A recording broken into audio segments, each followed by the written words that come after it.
तब उन कर्दम मुनि महाराज जी अपने कुटी से 3 चटाई निकाल करके लाए। पहले भैया सब लोगों के पास जंगल में कोई चार भैया तो थी नहीं, न चारपाई थी न तखत था, न चटाइयाँ होती थी। तो चटाई 3 लाए किसके लिए? एक कर्दम मुनि महाराज के लिए, एक मनु के लिए, एक शत्रुपा के लिए और एक कुछ लड़की देवहूति के लिए। एक चटाई पर मनु जी बैठ गए, एक पर शत्रुपा बैठ गई और एक चटाई जो बची उस पे वह लड़की नहीं बैठी। क्यों? लड़की के अंदर संस्कार कितने हैं। लड़की विचार करती है अगर हमारे पिताजी इन्हीं बाबा के साथ में शादी कर देंगे तो हमारे पति की बिछाई हुई चटाई हो जाएगी तो हमको पाप पड़ेगा। अभी भैया ना शादी हुई है ना कुछ ना कोई बात है, लेकिन उस लड़की के अंदर संस्कार बहुत अच्छे हैं। और आजकल माता में हो सकता तो बिस्तर भी लगवा ले अपने पति से, भोजन भी बनवा ले, ऐसा होता है। लेकिन जो लड़की के अंदर संस्कार कितने अच्छे थे, लड़की के अंदर संस्कार कितने अच्छे थे। लड़की वहां पर नहीं बैठी। क्यों नहीं बैठी? जमीन पर बैठी। विचार करती अगर विवाह कर देंगे तो हमारे पति की बिछाई हुई चटाई हो जाएगी। और आजकल जमीन पर कौन बैठता है? इतनी सुंदर कार्यक्रम की व्यवस्था है ना, फिर भी इतनी सुंदर मैटी बिछाई है, फिर भी भैया कुछ लोग यहाँ पर नहीं आते, नहीं बैठते। क्यों? विचार करते हैं यहाँ क्या बैठे। हालांकि देखा जाए अगर कहीं पे वेश्या का नृत्य होता तो मैटी ना बिछाई होती और ना कुछ सफाई होती, बस ऐसे मिट्टी होती, फिर भी लोग बैठ जाते हैं ना। वेश्या के नृत्य में इतनी ताकत होती, वेश्या के नृत्य में भैया उनको कोई धन मिलता होगा, लेकिन यहाँ कितनी सुंदर व्यवस्था है फिर भी लोग नहीं बैठते। क्यों? क्योंकि यहाँ पर धर्म का कार्य हो रहा है और धर्म के कार्य से लोग पीछे हटते हैं। अगर यहाँ नौटंकी या वेश्या का नृत्य होता तो लोग मिट्टी में बैठ जाते हैं। वहाँ लड़की मिट्टी पर नहीं बैठती, चटाई पर नहीं बैठी, मिट्टी पर बैठ गई। और इस संसार में माँ बतलाएंगे भैया 4। नंबर 1 जन्म देने वाली माँ, नंबर 2 धरती माँ, नंबर 3 गौ माँ और नंबर 4 मौत माँ। ये जो मौत है ये हम आप लोगों की माँ ही है। एक दिन अपनी गोदी में ले ले, धरती माँ अपनी गोदी में ले ले। इस मिट्टी का महत्व जानते सबसे ज्यादा कहाँ है? अपने यहाँ आप लोग चित्रकूट गए होंगे। कितने लोग चित्रकूट में हाथ उठाते हैं? आप लोग गए चित्रकूट? नहीं गए। इस मिट्टी का महत्व है चित्रकूट में। क्यों? क्योंकि चित्रकूट में भगवान राम ने 12 वर्षों तक निवास किया था। चित्रकूट में वनवास राम को कितने वर्षों का हुआ था? 14 वर्षों का। बट उन्होंने 12 वर्षों तक चित्रकूट में निवास किया था भगवान राम ने। तो इस मिट्टी का महत्व यहाँ नहीं है, चित्रकूट में इस मिट्टी का महत्व है। थोड़ी चर्चा बताएंगे आपको, बस अपनी लाइफ से कथा सुनाएंगे। तो एक बार की बात है, रहीमदास जी तुलसीदास जी जा रहे थे। वैसे रहीमदास जी का तो धर्म मुस्लिम है, आप सभी लोग जानते हैं नाम से ही, लेकिन उनका धर्म कैसा है? रहीमदास तुलसीदास जा रहे तो एक हाथी को देखा तो एक हाथी पर एक राजा बैठा है और राजा उस हाथी को दंड दे रहा है। तो ये बात रहीम जी ने पूछा, और क्या पूछा कि धूल उड़ावत गज फिरत और कहे रहीम यही काज और जे रजते मुनि पत्नी तरी सोई ढोढ़ई गजराज। जब ऐसा पूछा कि मैं क्या देख रहा हूँ, राजा बैठा है हाथी पर और राजा हाथी को दंड भी दे रहा है, तो समझाने लगे भैया हमारी तो समझ में ये रहा है आ रहा है कि ये हाथी जो है ये हाथी भगवान राम के चरणों की धूल ढूंढ रहा है और धूल को सूंड में लपेट करके अपने सर पे डाल रहा है। विचार करता है अगर राम के चरणों की धूल हम पर पड़ जाएगी तो मेरा जीवन कृतार्थ हो जाएगा। लेकिन ये विचार करता है ये राजा, ये मिट्टी हमारे ऊपर डाल रहा है। धूल उड़ावत गज फिरत गज माने हाथी कह रहीम के काज तब समझाया जे रजते मुनि पत्नी तरी सोई है गजराज। गजराज माने भी हाथी होता है। रजते मुनि पत्नी तरी, कौन पत्नी तरी थी? भगवान राम के चरणों की धूल से ऋषि पत्नी अहिल्या। जब भगवान जा रहे थे तो भगवान ने क्या किया था? अपना पैर लगाया था। इस जगह पर शंका है, कुछ लोग कहते हैं भगवान राम ने अपना दाहिना पैर अहिल्या में लगाया था। ये बताओ भैया, मर्यादित आदमी पराई नारी की तरफ देख नहीं सकता है पैर छुआने की बात? भगवान ने पैर नहीं छुआया था, भगवान ने अपना पैर पटक दिया था और भगवान राम के चरणों की जो धूल थी वह अहिल्या पे पड़ गई। अहिल्या नारी बन गई, घर चली। कहने लगे हमको लगता है ये हाथी जो है अपने राम की रज ढूंढ रहा है और राजा दंड दे रहा है। चित्रकूट की कैसी है राम रज? कि चित्रकूट की राम रज परिक्रमा से धूल और जे उड़ उड़ परत शरीर पर पाप होए सब दूर। जो लोग तीर्थ यात्रा जाते हैं, बहुत लोग, कोई भी तीर्थ यात्रा तो मत जाओ, अगर एक बार चित्रकूट पहुंच जाओ तो समझो जीवन धन्य हो गया। क्योंकि संसार में कूट तो अनेकों है, लेकिन चित्रकूट के जैसा कोई संसार में कूट नहीं है। किसी कवि ने कहा है कि दुनिया में झूठे अनेकों हैं, दुनिया में झूठे अनेकों हैं, पर जटा झूठ सब झूठ नहीं।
दुनिया में फूटे अनेकों हैं, दुनिया में फूटे अनेकों हैं, पर चित्रकूट सब कूट नहीं।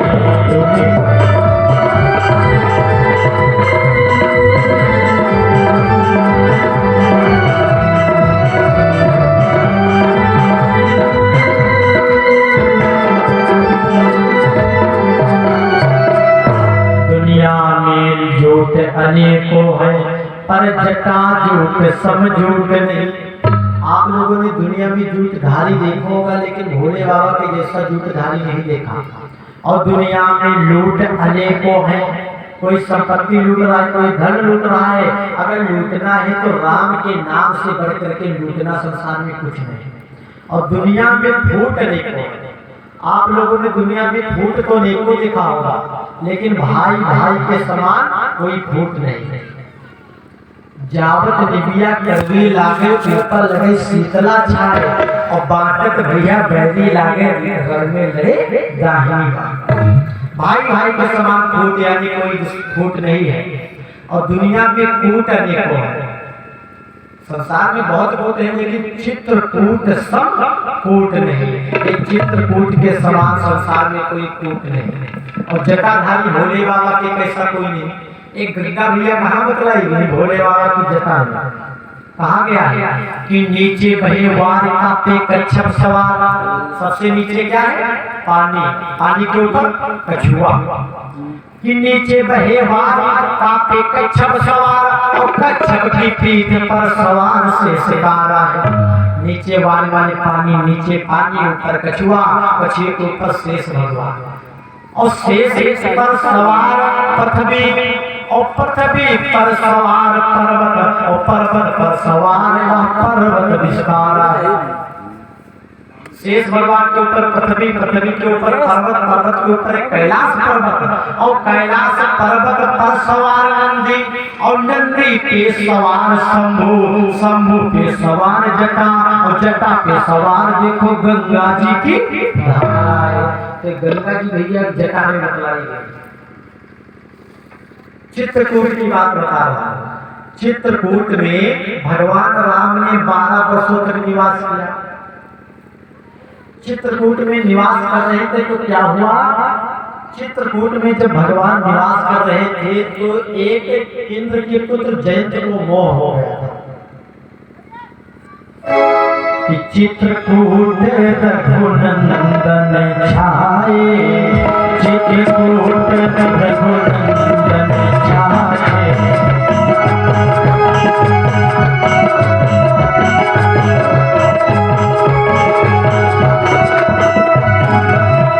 चित्रकूट रघुनंदन छाए, चित्रकूट रघुनंदन छाए।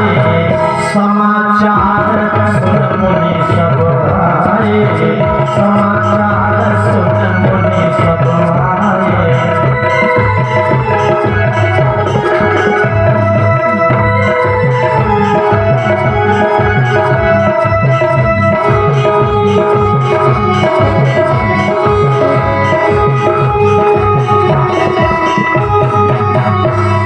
चित्रकूट में भगवान राम ने जब निवास किया तो उस समय क्या हुआ? चित्रकूट में राम की बड़ाई सुन सुन करके जितने भी वहां के वासी हैं सब जाने लगे राम की तरफ। तो इंद्र के पुत्र जयंत ने विचार किया ये भगवान एक दंत है, तो चलो इनको हम चल करके देखें। तो जयंत क्या करता है? जयंत गया तो उस समय क्या देखा कि भगवान राम क्या कर रहे थे? भगवान राम जो है एक बार चुन कुसुम सुहाए, निज कर भूषण राम बनाए। प्रथम ही महिनाए अति सादर, और बैठे फटक शिला पर सुंदर। सीता का श्रृंगार भगवान राम अपने हाथों से कर रहे थे। जयंत ने देखा, विचार किया अगर ब्रह्म होते तो नारी का श्रृंगार अपने हाथों से नहीं करते। तो एक कौवे का भेष धारण किया जयंत ने, और कौवे का भेष धारण किया। फिर क्या किया कि सीता चरण चोच हथि भागा,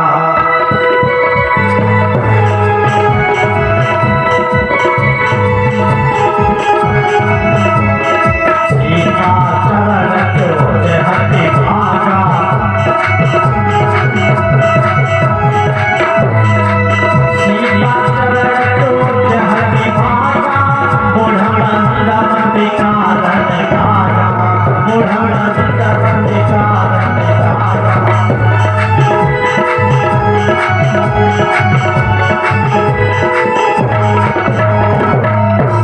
सीता चरण चोच हथि भागा।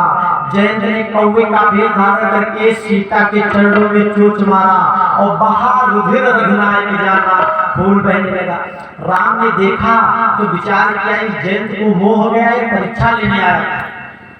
तो उसी समय भगवान राम ने एक सीख बाण बाहर रुधिर रघुनायक जाना और सीख बाण सायक संधाना, इस सीख का बाण उसके पाछे लगा दिया, जिसकी तपस्या से जयंत जला जा रहा है। आगे आगे भाग रहा, पाछे से सीख का बाण है। तो जिसके द्वार पर जाता है उसे कोई बैठने नहीं देता। अपने पिता इंद्र के पास गया और बोले, पिताजी हमारे पाछे सीख का बाण लगा हुआ है, जिसकी तपस्या में जला जा रहा हो, पिताजी हमको इस कष्ट से दूर करो। तो इंद्र ने कहा, बेटा तुम हो तो हमारे बेटे, लेकिन भगवान से बैर करके आए, तुम्हें बैठने नहीं दूंगा। घर से भगा दिया। जिसके द्वार पे जाता है उससे कोई नहीं बैठने देता। और क्या कहा हुआ,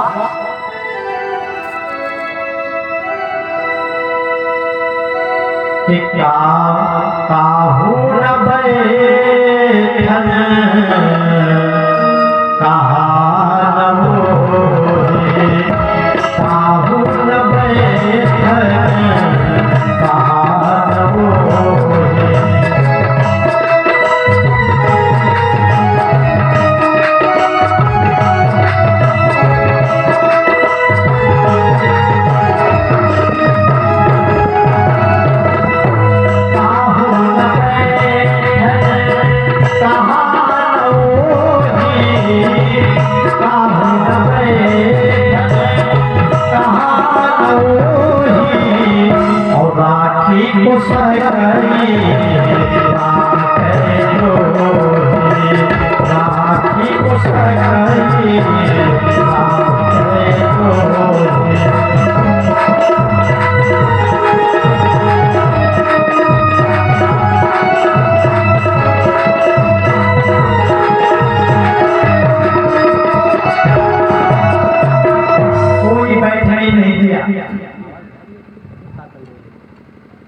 उसे कोई बैठने नहीं दिया।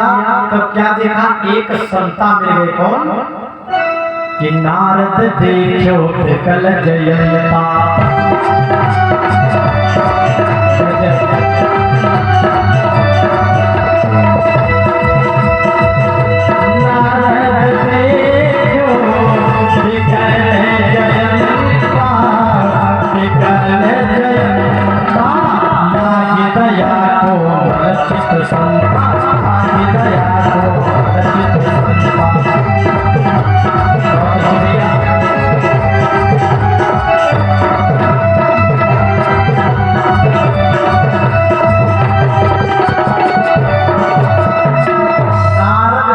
विकल जयंता। नारद ने देखा तो कहा, भैया तुम जिससे बैर करके आए हो उन्हीं से माफी मांगो। जयंत जाता है, राम के चरणों में गिर गया। भगवान ने माफ तो कर दिया, लेकिन उसकी एक आंख को फोड़ दिया। आज भी कौवा को देखा है, कौवा जब देखता है तो थोड़ा तिरछा देखता है ना। कौवे की भगवान ने आंख फोड़ दिया था, कौवे का भेष धारण किया था जयंत ने, तो आज भी कौवा थोड़ा तिरछा देखता है। चित्रकूट की महिमा ऐसे है। चित्रकूट अगर एक बार चले जाए, समझो सब तीर्थ यात्रा कहलाए। तो क्या किया, वो लड़की जो है चटाई पर नहीं बैठी, जमीन पर बैठी। कौन? देवहूति मनु जी की तीसरी बेटी, छोटी वाली। इधर क्या हुआ, उस लड़की के साथ में मनु महाराज ने विवाह कर दिया। मनु ने उन देवहूति का विवाह कर्दम मुनि के साथ। और कर्दम मुनि का जब विवाह देवहूति का हुआ तो इनसे 10 संतानें हुई। चौपाई पे ध्यान दें कि देवहूति कर्दम की नारी, देवहूति कर्दम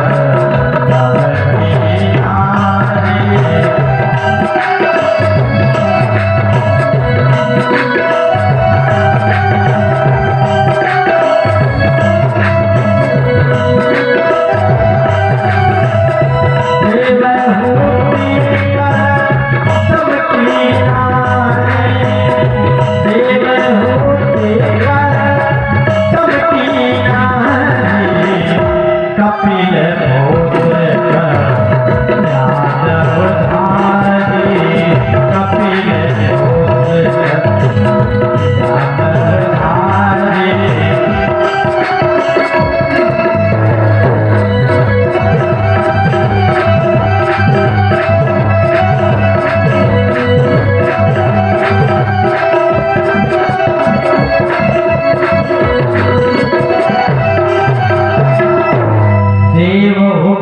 करदम की नारी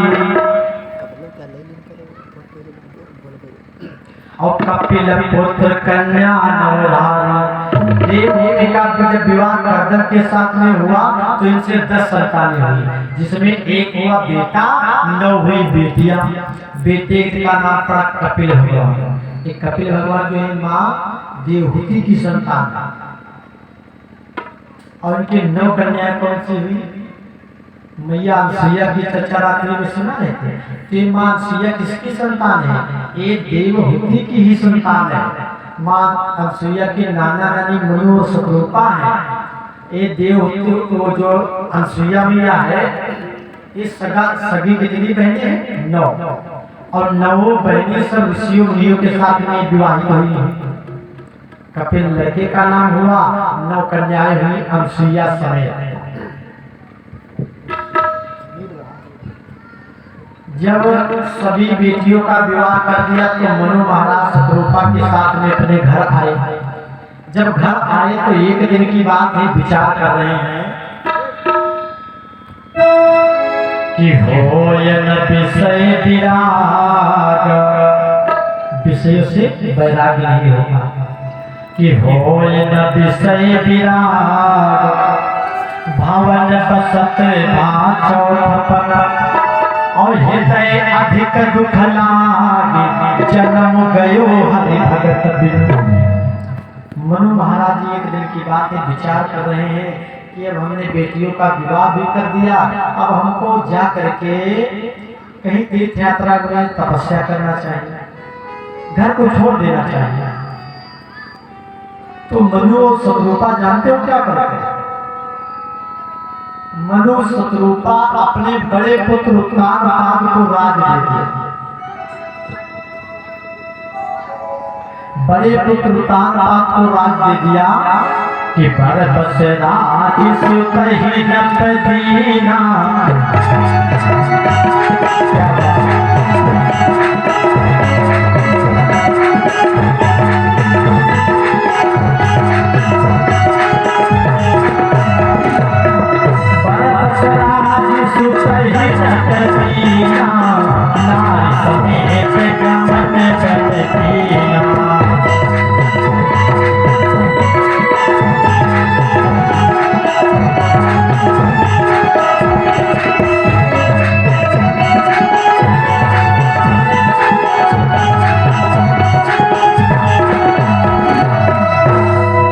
अपने बड़े पुत्र उत्तानपाद को राज दे दिया और उत्तानपाद को राज देकर के मनु और शतरूपा कहाँ जाते हैं?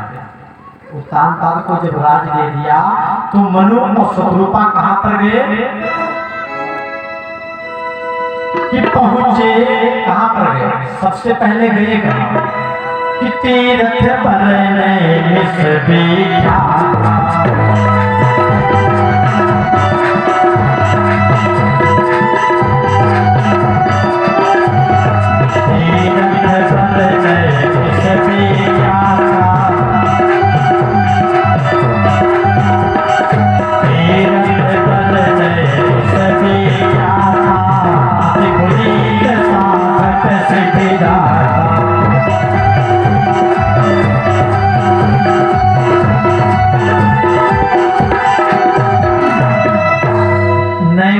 नैमिष आप लोग सभी लोग जाते हैं। अभी भैया आने वाला है नैमिष का मेला, सभी लोग जाएंगे।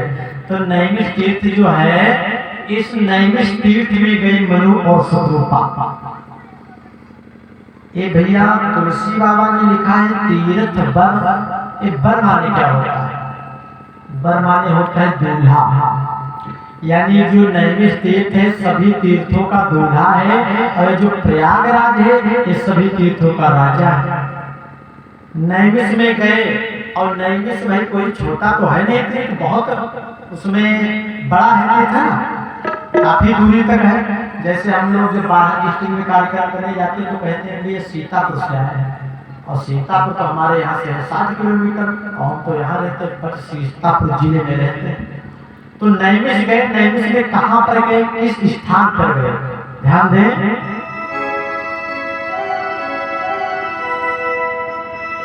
कि पहुँचे जाए धेनु मत तेरा।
ये धेनुमती भैया मानस में तुलसी बाबा ने इसको लिखा है धेनुमती।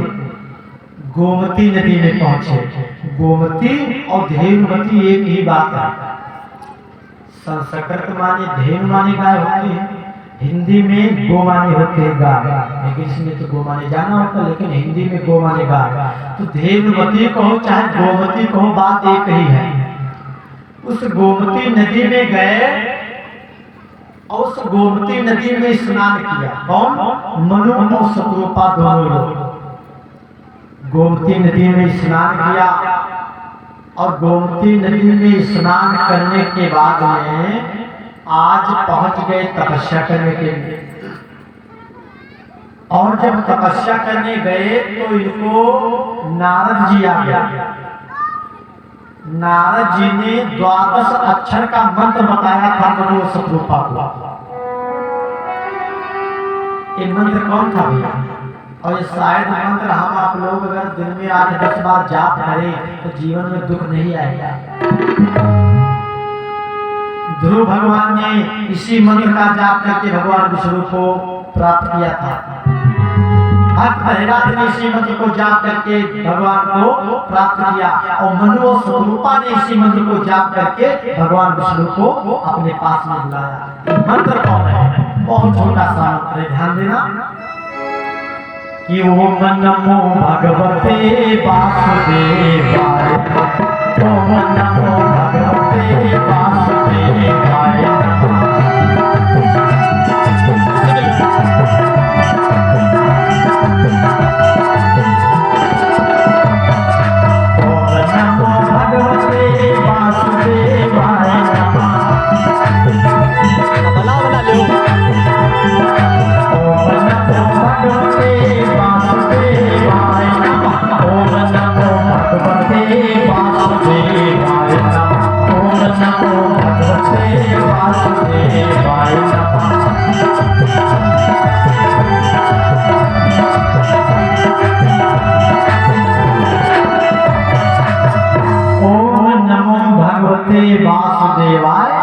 नमः।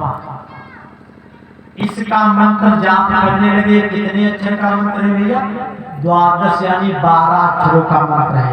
और दादा लोग विनती ही माता है बहन भैया लोगों से, इस मंत्र को दिन में 2-4 बार, 10 बार नहीं तो 5 बार कम से कम दिन में जाप जरूर किया। बहुत छोटा सा मंत्र है। ओम नमो भगवते वासुदेवाय, ओम नमो भगवते वासुदेवाय। ये 12 अक्षरों का मंत्र है। इस सभी लोगों को याद हो गया होगा। ओम नमो भगवते वासुदेवाय।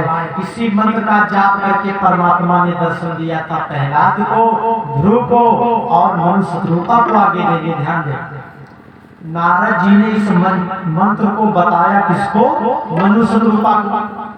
तो इस मंत्र का जाप करने लगे। करते करते काफी समय बीत गया, लेकिन परमात्मा नहीं प्रकट हुआ। क्या किया? भोजन पानी करना बंद कर दिया। मनु शतरूपा ने कुछ हजार वर्षों तक तपस्या किया, लेकिन परमात्मा की प्राप्ति नहीं हुई।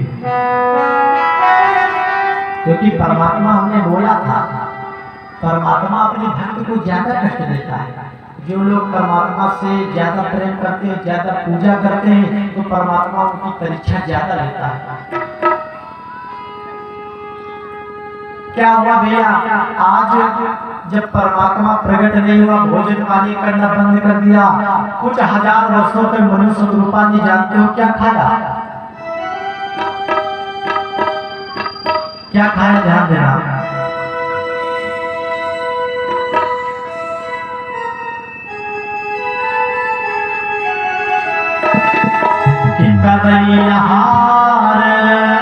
आहार मान भोजन, करैहार साग फल कंदा और सुमिरहि ब्रह्म सच्चिदानंद।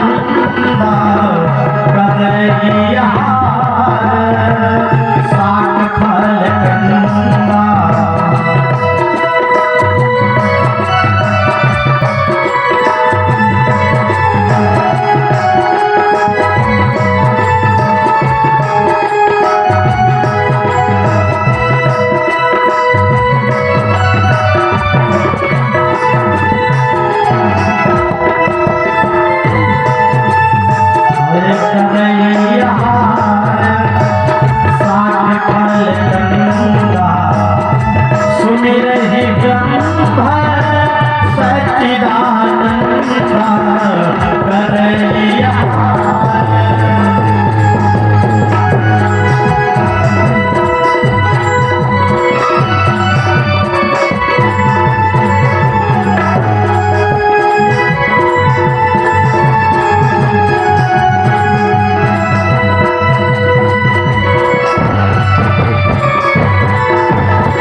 साठ फल कंदा और सुमिरहि ब्रह्म सच्चिदानंदा। आज मनु शतरूपा कुछ हजार वर्षों तक सिर्फ कंद मूल फल खाए, परमात्मा प्रकट नहीं हुआ। तो मनु जी आज शतरूपा के से बोले, हे देवी, एक परमात्मा प्रकट नहीं हो रहा है तो हम क्या करें? विचार किया, अगर अपने शरीर को इससे भी ज्यादा कष्ट दें तो हो सकता हो परमात्मा प्रकट हो जाए। तो ध्यान देना, एक पैर पर खड़े होकर के मनु शतरूपा ने कितने हजार वर्षों तक तपस्या किया, तब भगवान विष्णु ने आकर के दर्शन दिया। मानस में तुलसी बाबा ने लिखा,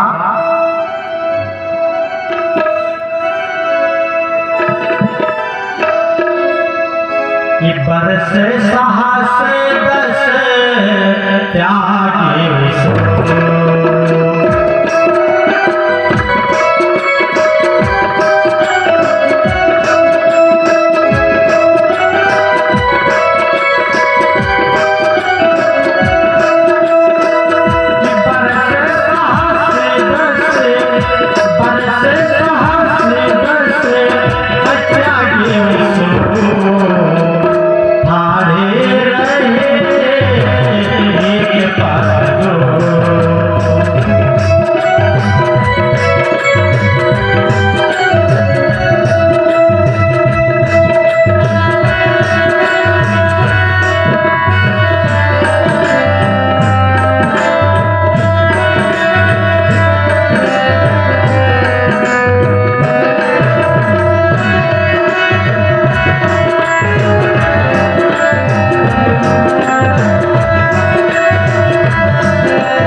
पैर पर खड़े होकर के मनु और शत्रुपा ने बरसे साहस दस त्याग्यो सो